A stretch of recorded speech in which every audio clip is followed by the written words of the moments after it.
The bronze-bound gates of Ceuta did not creak. They groaned under the weight of a betrayal that would reshape 3 continents. Count Julian, his face etched with a fury that no prayer could dampen, watched as the first wave of Berbers stepped onto the shifting sands of the African coast, their eyes fixed on the hazy blue silhouette of Hispania. 7,000 warriors stood behind Tariq ibn Ziyad, a man whose presence felt like a desert wind, dry, relentless, and carrying the scent of distant fire. There was no room for oratory or grand speeches. Tariq unsheathed a blade of Damascus steel, its surface rippled like the water they were about to cross, and pointed it toward the Pillars of Hercules. The invasion of Europe did not begin with a declaration, but with the rhythmic beat of 400 oars striking the salt water of the strait, a sound that harmonized with the silent pulse of an empire about to fall. The crossing was a masterpiece of 8th century logistics. 4 merchant vessels, stripped of their silks and spices,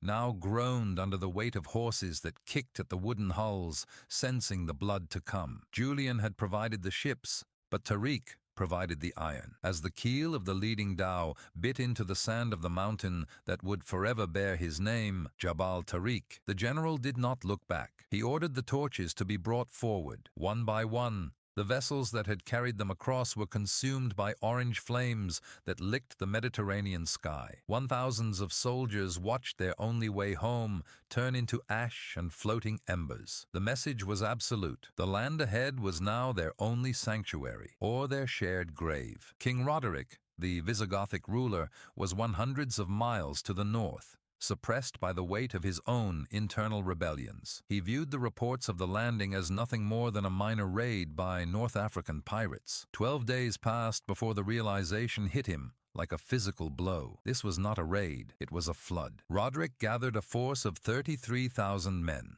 a glittering forest of spears and heavy shields that marched south with the arrogance of 3 centuries of dominance. The Visigoths wore heavy mail and carried broadswords that could cleave a man in 2. But they moved with the sluggishness of a dying beast.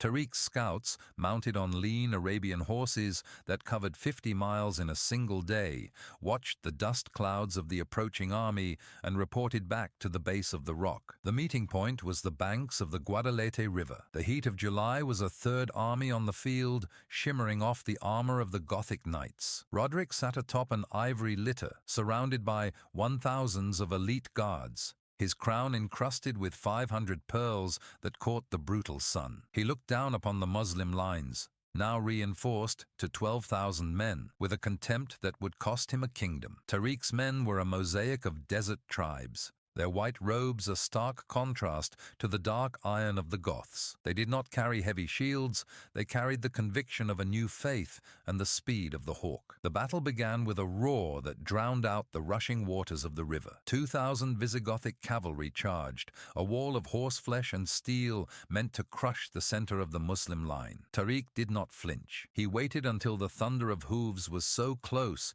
that his men could smell the sweat of the horses. Allahu Akbar! The cry went up from 12,000 throats, and the center did not break, it absorbed. The Berbers used long spears to gut the horses from below, while their own light cavalry circled the flanks like wolves harrying a trapped bear. The air turned into a thick mist of blood and dust. 5,000 men fell in the first hour of the engagement. As the sun reached its zenith, the internal rot of the Visigothic court manifested on the battlefield. Sigebert and Oppas, brothers of the previous king and rivals to Roderick, saw their moment. They had made a secret pact in the shadows of the camp the night before. At the height of the fighting, as Tariq's personal guard began to carve a path toward the ivory litter, the 2 wings of the Visigothic army, 6,000 men each, simply turned and walked away. The betrayal was a physical amputation. Roderick's center was left exposed, a bleeding island in a sea of white robes. The king,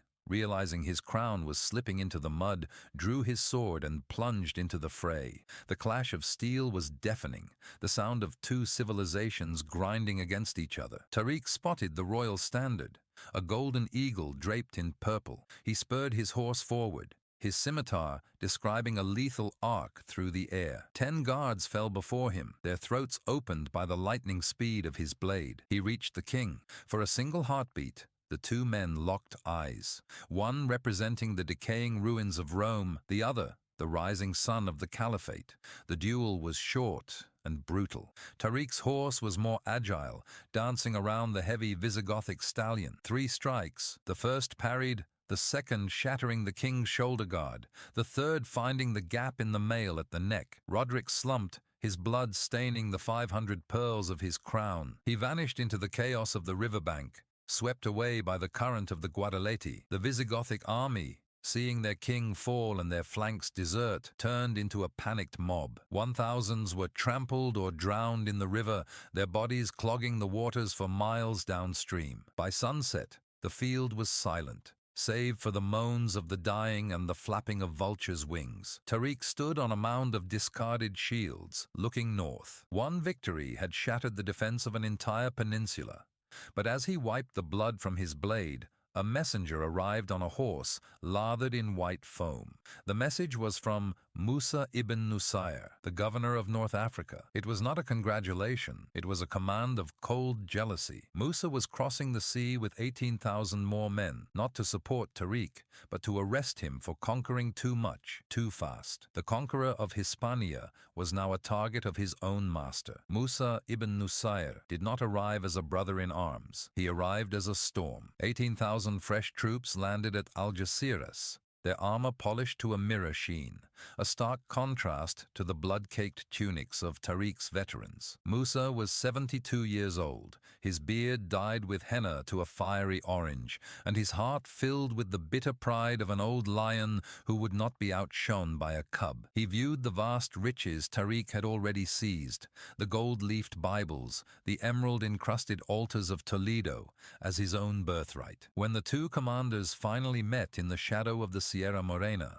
Musa did not offer a hand. He raised his whip and struck Tariq across the face in front of 1,000s of men. "Who gave you the order to advance so far?" he roared, his voice like grinding stone. "You were sent to raid, not to crown yourself." Tariq stood motionless, the red welt on his cheek a symbol of the friction at the heart of the caliphate. He knew that to strike back was to trigger a civil war in a land they had not yet fully broken. He lowered his head, a gesture of calculated submission that masked a burning resolve. "I did it for the glory of the Ummah," Tariq replied, his voice a low vibration. The tension was a physical weight, held in check only by the shared realization that the Gothic resistance was not dead, it was merely hiding. Musa took command of the combined forces, now totaling over 25,000 soldiers. He turned his gaze toward the great cities of the interior. Seville, the jewel of the south, thought its 30-foot walls and 100 watchtowers would protect it. For 1 month, the Muslims besieged the city, using 12 massive trebuchets that hurled boulders the size of horses into the heart of the Roman-built districts. The sound of stone shattering stone echoed across the plains day and night. When the city finally fell, it wasn't through a breach in the walls, but through the internal collapse of the defenders' will. 1,000s of refugees fled north, their carts laden with silver, while the banners of the caliphate were hoisted atop the Giralda. The march northward became a grueling test of endurance. 40-degree heat turned the central plateaus into an oven. The army moved like a giant scaly serpent of iron and dust. They reached Merida, a fortress city that boasted the strongest fortifications in all of Hispania. Here, the Visigoths made a stand. 8,000 defenders manned the ramparts, pouring boiling oil and showers of 1,000s of arrows onto the besiegers. Musa's men died by the 100s in the trenches, their bodies piling up in the ancient Roman aqueducts. To break the stalemate, Musa ordered a beast-style engineering feat. A massive 4-story mobile tower covered in raw, water-soaked hides to resist fire. Inside, 200 elite swordsmen waited. As the tower was pushed toward the walls by 40 oxen, the defenders unleashed a torrent of Greek fire, a terrifying chemical flame that hissed and burned even on wet leather. The tower began to smolder. Just as the wood started to crack, The drawbridge of the machine slammed onto the Merida battlements. Tariq ibn Ziyad was the first to leap across the gap, his twin scimitars moving in a blur of silver. He hacked through 5 men in 4 seconds, clearing a landing zone for his warriors. Merida fell by sunset, its surrender signed in the blood of its last 500 defenders. By 714, the conquest seemed total. The Umayyad banners flew from the Atlantic to the Pyrenees, but the cost of victory was a deepening paranoia. Musa, now paranoid that the Caliph in Damascus would hear of his success and suspect him of traitor, received a summons he could not ignore. Caliph Suleiman demanded both Musa and Tariq return to Syria to account for the spoils of war. They traveled 1,000s of miles across the North African coast, a caravan of 400 Visigothic nobles in gold chains and 3,000 pieces of jewelry. When they reached the great mosque of Damascus, the reception was not a triumph, but a trial. The Caliph sat on a throne of cedar and ivory, surrounded by 100 silent guards with drawn swords. He accused Musa of withholding the Table of Solomon, a legendary artifact made of 365 pieces of gold and encrusted with 1,000s of rubies. Musa claimed he had found it, but Tariq stepped forward and produced the missing leg of the table, which he had hidden months before as proof of his own discovery. The betrayal was complete. The Caliph stripped Musa of his rank, his wealth, and his dignity. The man who had conquered half of Europe ended his days as a beggar in the streets of Medina. Back in Hispania, the vacuum of power was filled by Al-Hur ibn Abd al-Rahman al-Thaqafi. He was a different breed of ruler, more administrator than warrior, yet tasked with an impossible goal: to cross the Pyrenees and take the land of the Franks. In 719, his army of 15,000 pushed through the narrow mountain passes. The horses struggled through snow that reached their bellies, a strange and terrifying element for men born in the deserts of Arabia. They descended into the lush valleys of Septimania. Narbonne fell within 1 week, its granaries seized to feed the starving army. Al-Hur looked north toward Toulouse, the capital of the Duchy of Aquitaine. Duke Eudes, a veteran of 100 border skirmishes, watched from his high towers as the Muslim campfires lit up the horizon like a sea of fallen stars. He knew he could not win a head-on battle. He sent riders out to every village, every feudal lord, and every mountain clan with a simple message: the great shadow has crossed the mountains. Fight or be erased. In 721, the siege of Toulouse began. 2,000 Umayyad troops surrounded the city, digging 5 miles of circumvallation trenches. Eudes waited inside for 80 days, watching his people eat their own leather boots to survive. Just as the Muslim engineers prepared the final mine to collapse the main gate, a horn blast sounded from the surrounding hills. Eudes had returned with a relief force of 15,000 heavy Frankish infantry. The battle was a slaughter. The Umayyad army, caught between the city walls and the charging Franks, broke. Al-Sam, the new governor, was struck by a spear that pierced his chest through his silk tunic. He fell from his horse, and the retreat became a massacre. 1,000 Muslims died in the mud of Toulouse. It was the first major defeat for the Caliphate in Europe, but the setback was temporary. By 724, a new wave was building. Ambiza, the next governor, launched a scorched earth campaign that reached as far as Autun, deep in the heart of modern France. He wasn't looking for cities to hold. He was looking for the limit of his reach. As his scouts looked out over the rolling hills of Gaul, they saw a massive force gathering in the distance. Not a disorganized mob, but a disciplined wall of steel shields. At its center stood a man the Franks called the Hammer. Ambiza raised his hand to order the charge, but at that exact moment, a black arrow whizzed through the air, striking his horse's eye and sending him crashing into the dirt as his own cavalry thundered toward him. The black arrow was not a stray shot. It was the opening note of a symphony of iron. As Ambiza crashed into the dirt, his 15,000 cavalrymen did not slow down. They were the desert's fire, a rolling wave of white robes and shimmering steel that had charred the earth from the Nile to the Rhone. But as they crested the final ridge before the city of Tours, the fire hit a wall of stone. Charles, the mayor of the Palace of the Franks, had not built a wall of granite. He had built a wall of men. 2,000 Frankish infantry stood in a dense, square phalanx, their shields locked so tightly that not a single ray of the 732 sun could pass between them. They did not move. They did not shout. They simply waited, a forest of spears rooted in the heavy soil of Gaul. Ambiza, bruised and snarling, remounted a fresh stallion. He looked at the Frankish line and saw only barbarians in furs and heavy mail. He did not see the 10 years of brutal training Charles had forced upon these men. He did not see the innovative stirrups that allowed his own cavalry to strike with power, now being countered by the sheer mass of the Frankish ice wall. With a scream that was joined by 5,000 Berber horsemen, Ambiza ordered the full charge. The ground shook with the weight of 2,000 hooves.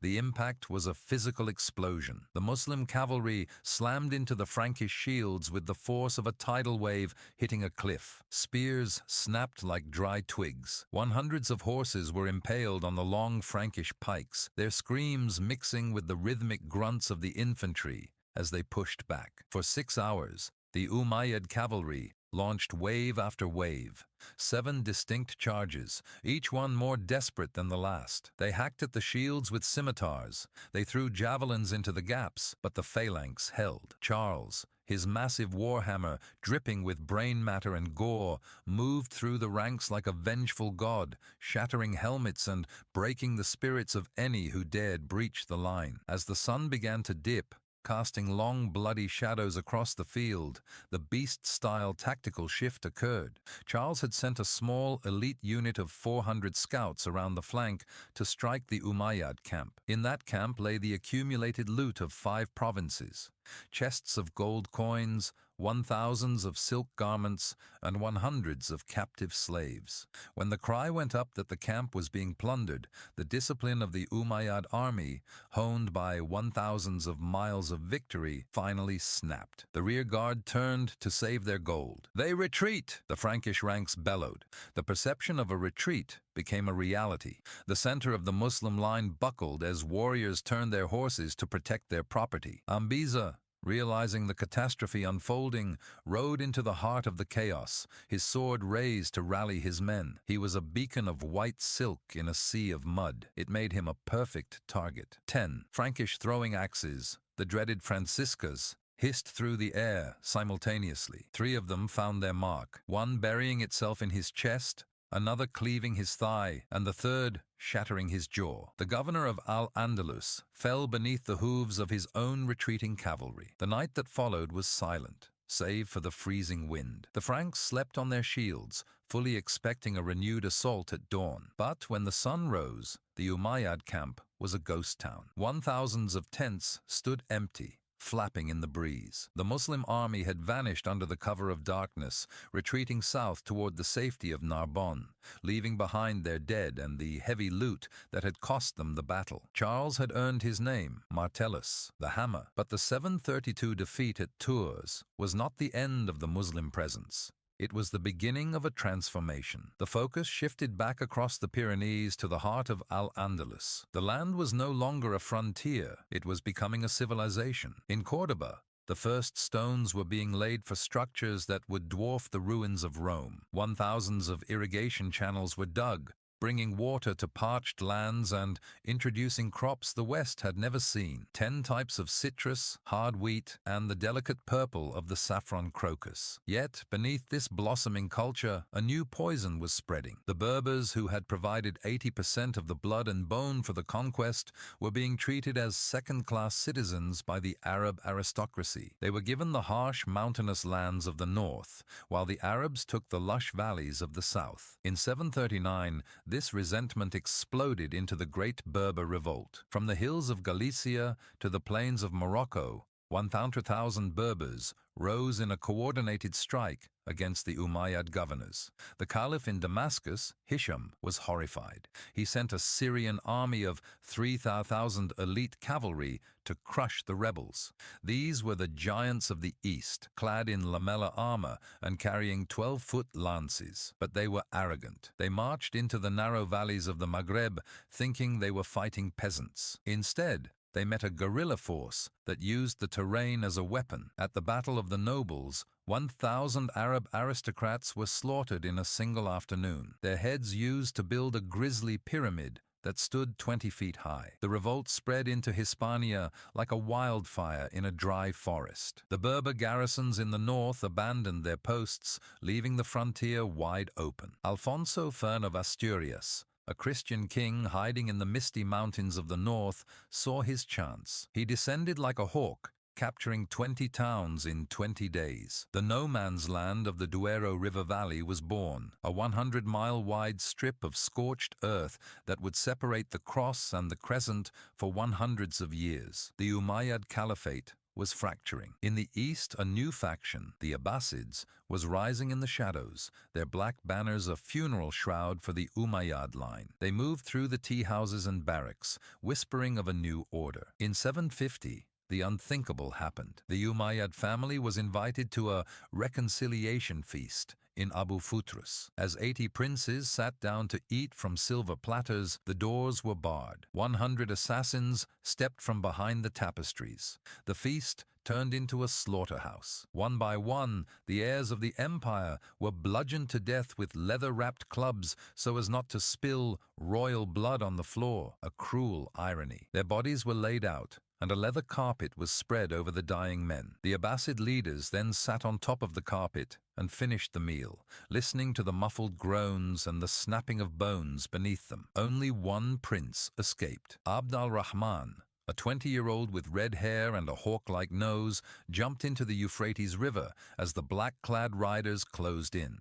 He swam through the cold current while his younger brother, who turned back in fear, was decapitated on the riverbank before his eyes. Abd al-Rahman disappeared into the desert, a lone fugitive with nothing but a royal ring and a thirst for vengeance that would lead him 3,000 miles across the world. He reached the shores of Al-Andalus in 755, standing on the same sand where Tariq had burned his ships. He looked at the fractured, warring factions of the peninsula and smiled. "I am the falcon of the Quraysh," he whispered to the wind, "and I have come to reclaim my nest." As he stepped into the city of Archidona, 1,000 swords were raised in his honor. But the current governor of Al-Andalus, Yusuf al-Fihri, was not ready to surrender. He mobilized 15,000 men and marched toward the banks of the Guadalquivir. The air was thick with the scent of orange blossoms and impending slaughter. Just as the two armies prepared to clash, a massive solar eclipse turned the midday sky into midnight, and from the darkness, a voice cried out that the world was ending. The sun became a black disk, a hollow eye staring down at the 2,000 men frozen on the banks of the Guadalquivir. In the unnatural midnight of 756, the horses screamed, sensing a rift in the order of the world. Yusuf al-Fihri, the governor who had ruled Al-Andalus as his own fiefdom, saw the eclipse as a curse. But Abd al-Rahman, the lone survivor of the Umayyad line, stood tall in his saddle, his red hair glowing like an ember in the gloom. "The old world is eclipsed," he shouted, his voice cutting through the terrified murmurs of the ranks. "A new sun rises with the house of Umayyah." When the light returned, it revealed a slaughter. Abd al-Rahman did not wait for the soldiers to recover their wits. He led a charge of 2,000 Syrian loyalists directly into the heart of Yusuf's panicked lines. The Battle of Musara was not a long engagement. It was a surgical strike. By the time the sun was fully restored, Yusuf was in full flight toward Toledo, and Abd al-Rahman was entering Cordoba. He did not enter as a conqueror on a chariot, but as a restorer. He walked into the governor's palace, sat on the cold stone throne, and ordered that not a single house be plundered. 1,000 of citizens, expecting a bloodbath, instead found a prince who distributed 100,000 gold dinars to the poor. The falcon of the Quraysh had his nest, but it was a nest of vipers. To the north, the Christian kings were growing bolder, and to the east, the Abbasid Caliph in Baghdad was sending 1,000 of spies and assassins to finish the job they started at the Feast of Blood. In 763, an Abbasid fleet landed with a secret weapon, a black banner and a formal commission to execute Abd al-Rahman. The Abbasid general, Al-Ala, brought 7,000 elite troops, and the promise of a mountain of gold for the prince's head. Abd al-Rahman retreated to the fortress of Carmona. For 2 months he was besieged, his supplies dwindling to 10 sacks of grain and a few skins of stagnant water. His advisors urged surrender. Instead, Abd al-Rahman ordered a beast-style psychological strike. He gathered 700 of his most fanatical warriors, ordered them to build a massive bonfire in the center of the courtyard, and told them to throw their scabbards into the flames. "We leave this gate with only the steel in our hands," he declared. "We either carve a path to Baghdad or we die on these stones." They opened the gates at 3 a.m. The Abbasid camp, lulled into a false sense of security by the long siege, was a sea of sleeping men. The 700 Umayyad ghosts descended like a silent plague. They did not use war cries. They used the dark. 1,000s of Abbasid soldiers were slit in their tents before they could reach for a blade. Al-Ala, the general, was captured alive. Abd al-Rahman did not execute him immediately. He waited until the sun rose over the 7,000 corpses of the Abbasid army. He then ordered the heads of the Abbasid leaders to be salted and preserved. Each head was wrapped in a black Abbasid banner and tagged with its name and rank. These gifts were packed into crates and sent by a secret courier all the way to the Caliph in Baghdad. When Caliph al-Mansur opened the crates during a royal banquet, he turned pale and whispered, "God be praised for placing a sea between us and such a demon." With the threat from the east silenced, Abd al-Rahman turned Cordoba into a dream of marble and water. He spent 8,000 gold pieces on the first phase of the Great Mosque, importing 100s of Roman columns from across the Mediterranean to create a forest of stone. He planted the first palm trees in Europe, longing for the gardens of his lost Damascus. But the peace was shattered in 778 by a sound that hadn't been heard in centuries: the heavy tramping of Frankish boots. Charlemagne, the king of the Franks and the most powerful man in the West, had crossed the Pyrenees with an army of 3,000. He had been invited by rebel Muslim governors who hated Abd al-Rahman more than they feared the cross. Charlemagne's ironclad knights moved like a slow-motion avalanche toward Zaragoza. They carried 10-foot lances and shields painted with the symbols of a unified Christendom. The threat was existential. If Zaragoza fell, the way to Cordoba was open. But Zaragoza did not fall. The city's governor, sensing the winds of change, betrayed Charlemagne and locked the gates. For weeks, the greatest army in Europe sat in the dust, mocked by the defenders on the walls. News reached Charlemagne of a Saxon revolt in his own lands. He had no choice but to retreat. As the Frankish army wound its way back through the narrow, treacherous pass of Roncesvalles, they stretched into a thin line 2 miles long. In the high crags above, 1,000s of Basque tribesmen, allies of neither the Franks nor the Muslims, but defenders of their own mountains, waited with boulders and javelins. The massacre was total. The Basques struck the rearguard, cutting off the elite of the Frankish nobility. Among them was Roland, the warden of the Breton March. As 1,000s of stones rained down, Roland blew his ivory horn, the Oliphant, with such force that his temples burst. The sound echoed through the mountains, a 5-mile-long cry for help that Charlemagne heard but could not answer. The flower of Frankish chivalry was crushed in the mud, their golden armor stripped by mountain peasants. Abd al-Rahman watched from the south as his 2 greatest enemies, the Franks and the rebel governors, destroyed each other. He was no longer just a fugitive. He was the emir of an empire that was becoming the intellectual center of the world. While London and Paris were clusters of wooden huts, Cordoba had 700 mosques, 900 public baths, and street lighting that stretched for 10 miles. By 788, as the emir lay on his deathbed, he looked out at the city he had built from the ashes of his family. He had survived 10 assassinations, 5 civil wars, and the might of the Frankish Empire. He had turned a frontier into a jewel. But as his son, Hisham the Fur, took the ring from his cold finger, A new shadow appeared on the horizon. From the dark waters of the Atlantic, 50 longships with dragon-headed prows were sighted off the coast of Lisbon. These were not the organized armies of the Franks or the disciplined ranks of the Abbasids. These were the Northmen, and they hadn't come to negotiate or conquer, they had come to burn. The first Viking axe struck the door of a coastal mosque just as the call to prayer began, and the silver-tongued poets of Cordoba realized that a new, mindless hunger had reached their shores. The horizon did not bring the usual golden haze of the Atlantic. It brought a forest of striped sails. In 844, the peace of Al-Andalus was shattered by 80 Viking longships, their hulls low in the water and their prows carved into the likeness of snarling dragons. These were the Magus, the fire worshippers, as the Arabs called them, led by chieftains who viewed the glittering wealth of the south as a ripening fruit waiting to be plucked. They did not understand the intricate politics of the emirate. They only understood the weight of silver and the taste of blood. The first strike hit Lisbon like a thunderbolt. 4,000 Vikings leaped from their ships, their circular shields overlapping as they stormed the harbor. The local garrison, accustomed to the ritualized skirmishes of border wars, was horrified by the raw ferocity of the Northmen. The Vikings didn't just kill, they celebrated the slaughter. Within 3 hours, the streets of Lisbon were slick with the gore of 500 defenders, and the city's granaries were being emptied into the bellies of the longships.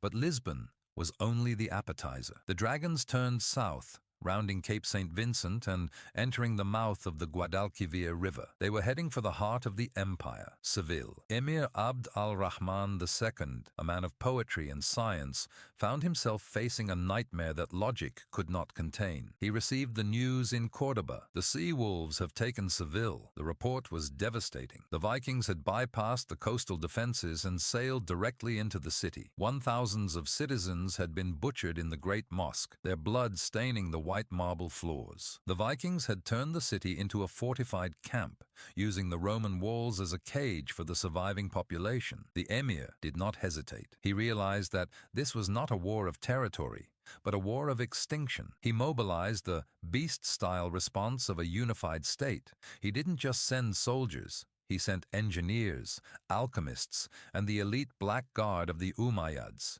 A force of 15,000 men marched towards Seville, carrying with them the secret fire of the East. The two armies met at the Battle of Tablada. The Vikings, arrogant from their easy victories, stepped out from the walls of Seville to meet the Muslim army on the open plain. They formed a massive shield wall, a 1,000-yard line of oak and iron. They are like the rocks of the north, one Arab chronicler wrote, immovable and cold. But the emir's general, Ibn Rustum, had a plan that would turn that coldness into a furnace. He ordered 30 catapults to be brought to the front. These weren't launching stones, they were launching ceramic jars filled with naphtha, an early form of Greek fire, a volatile mixture of petroleum, sulfur, and quicklime. 100s of these jars hissed through the air, shattering against the Viking shields. The Northmen laughed at first as the liquid soaked their furs and wooden bucklers. Then the fire arrows followed. In an instant,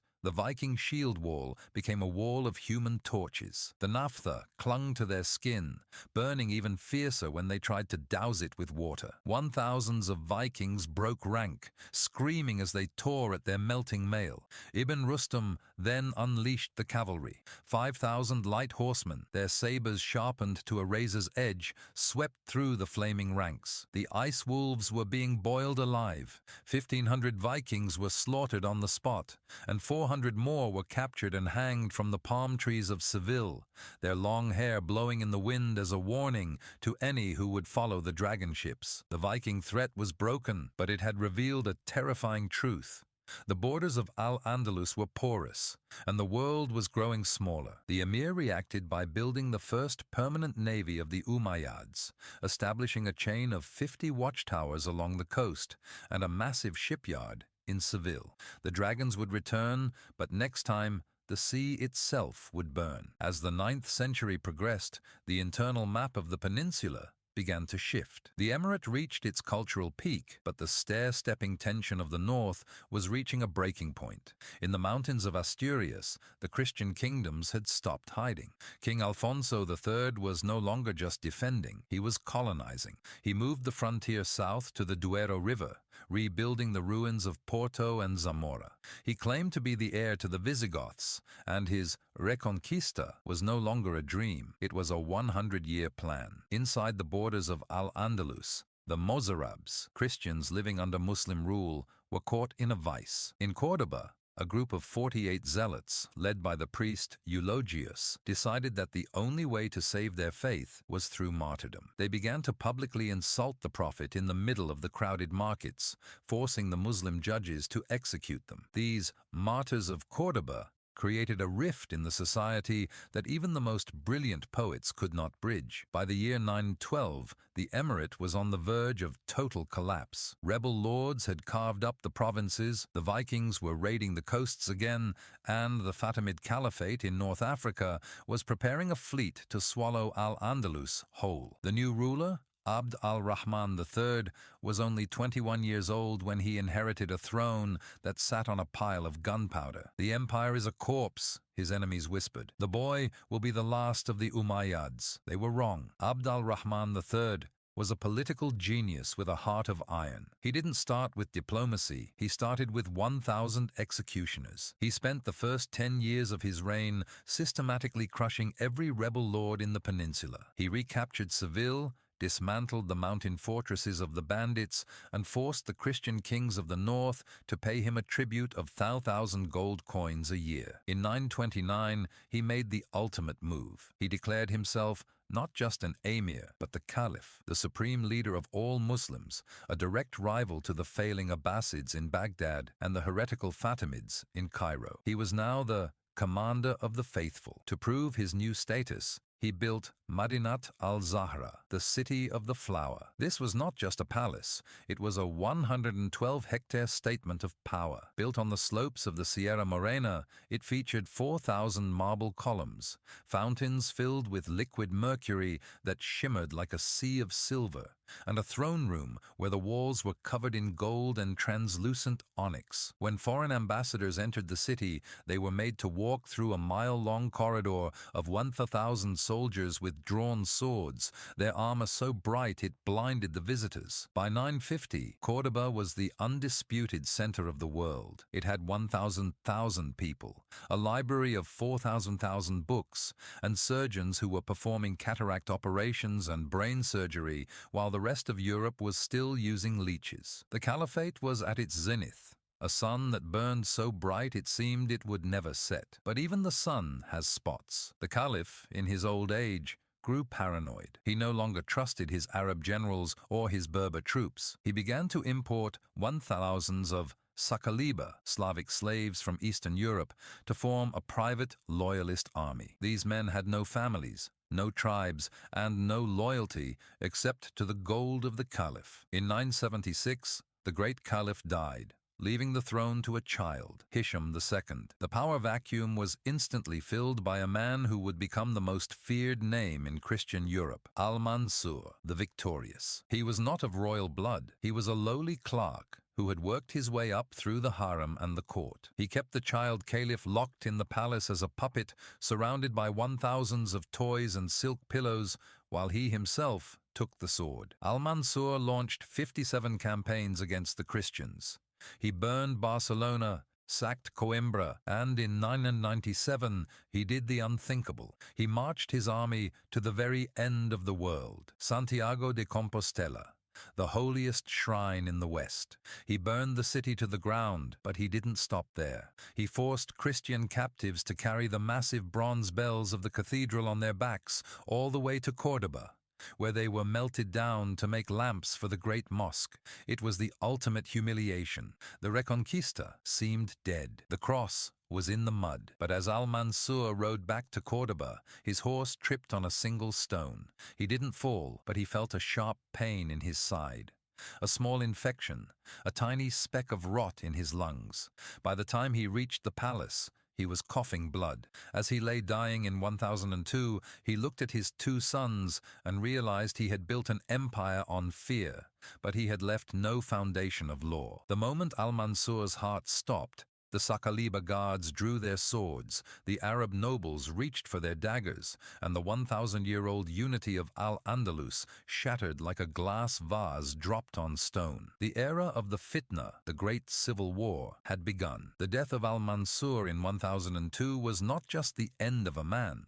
It was the detonation of a political bomb. For 30 years he had held the peninsula together with a grip of iron, but he had done so by decapitating the traditional leadership. When he died, the caliphate was a body without a head. The puppet caliph, Hisham II, remained locked in his palace of silk and mercury, while outside, the 4,000 Saqaliba guards, the Slavic mercenaries, began to pillage the city for their back pay. The Arab aristocracy, sensing an opportunity to reclaim their ancient blood rights, formed their own militias. In 1009, the fitna erupted. Cordoba, the city of 1,000 lights, became a slaughterhouse. The Saqaliba burned the palace of Madinat al-Zahra, stripping the gold from the walls and shattering the mercury fountains. 100 years of architectural brilliance were reduced to scorched stone in a single week. The great mosque was no longer a place of prayer, but a fortress where rival factions stabbed each other between the marble columns. By 1031,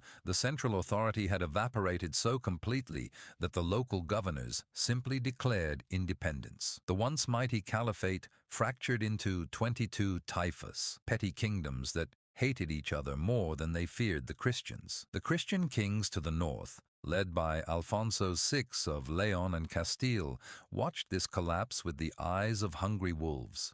They no longer faced a unified empire. They faced a collection of rich, decadent city-states.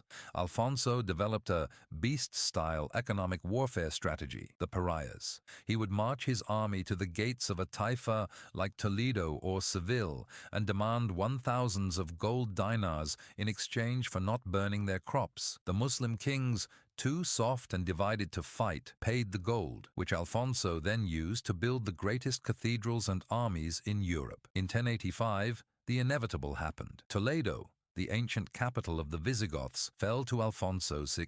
It was a seismic shift. For the first time in 374 years, a major Muslim capital was back in Christian hands. The Taifa kings realized they were next. In a fit of desperation, the king of Seville, Al-Mutamid, sent a messenger across the sea to the Sahara. He called upon the Almoravids, a fundamentalist Berber sect that lived in tents and ate only dates and camel milk. "I would rather be a camel driver in Africa," he famously said, "than a swineherd in Castile." The Almoravids arrived like a black wave.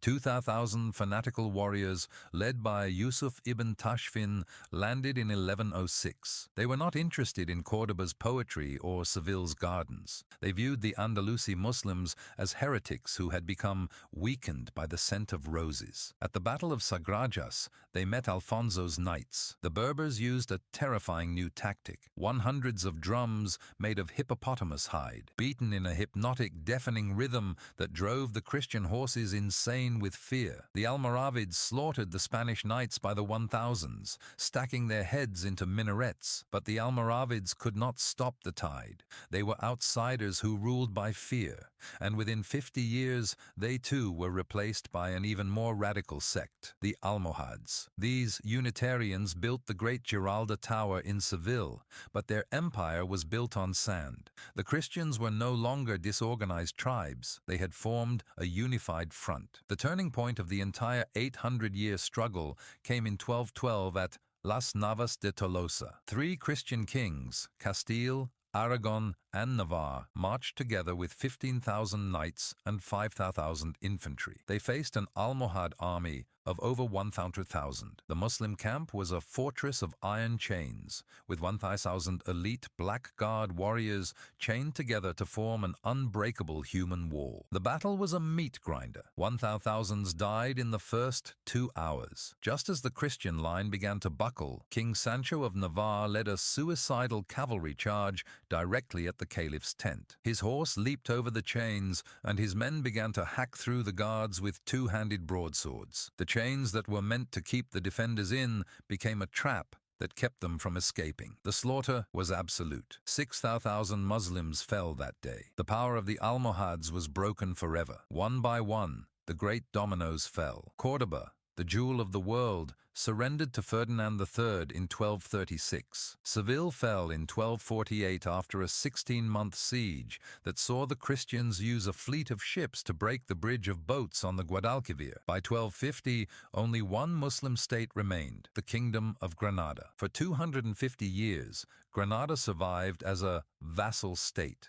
It was a tiny sliver of mountains and sea, protected by the Sierra Nevada and the payment of 1,000s of gold coins to the Spanish crown. The sultans of Granada built the Alhambra, a palace so beautiful it was said to be a piece of paradise fallen to earth. Its walls were inscribed with a single haunting phrase repeated 1,000 times: "There is no conqueror but God." But the end of the 15th century brought the Catholic monarchs, Isabella of Castile and Ferdinand of Aragon. Their marriage unified Spain, and their obsession was the final cleansing of the peninsula. In 1491, they arrived at the gates of Granada with 5,000 men and the newest weapon of war, 100s of massive bronze cannons that could shatter stone walls from 1 mile away. The siege lasted 1 year. Inside the Alhambra, the last sultan, Boabdil, watched as his people starved. There was no rescue coming from Africa. There was no miracle from the east. On January 2, 1492,